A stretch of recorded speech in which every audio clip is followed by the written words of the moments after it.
The people of Wroxham woke this morning. A huge plume of smoke hung over the town. Closer investigation revealed the extent of the devastation. The department store Roy's of Wroxham has been gutted. Several £1 million worth of damage caused. Such was the intensity of the fire, walls cracked. The building still burning after more than 6 hours. Investigation teams are now trying to find out what caused the fire.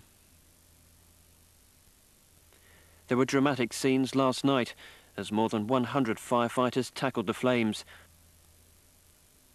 The fire spread rapidly through the two-storey building. It's thought it started at the front of the store at about 2:30 this morning. Attempts were made to save some of the stock. The fire was prevented from reaching an adjoining bank and a chemist's, but they've been heavily smoke-logged.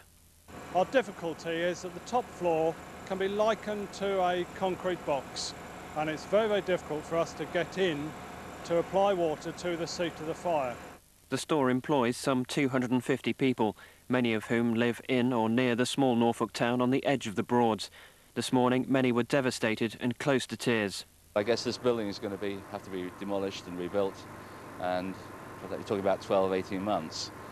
I think it's too early to say, but we'll do all we can, A, to get trading and to look after our staff, you know. Only time will tell how far-reaching the effects of the fire will be on the people of Wroxham. For now, the closely knit community is still trying to come to terms with the scene of destruction.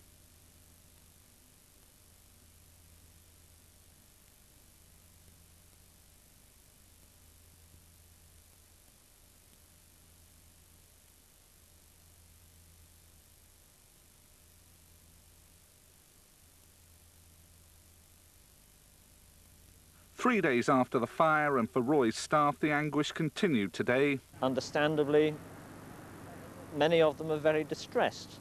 For many of them, this is their second home. Apart from a hardcore who will help with the rebuilding, the rest face an uncertain future. We haven't been able to tell them, which is very unsatisfactory from their point of view, exactly who has to go and who doesn't. The reason for that is we're looking at every possible opportunity to redeploy staff to other sites. Everywhere you look in this part of the Broads, Roy's dominate, from the DIY store to the garden centre and the supermarket, and until Saturday, the jewel in the crown, the department store. A department store that's now just a fire-ravaged shell. It was in this window behind me that the fire actually started. A window display of celebration for VE Day became a window full of catastrophe. A light overheated, a flag melted, the fire started. Within hours, total destruction.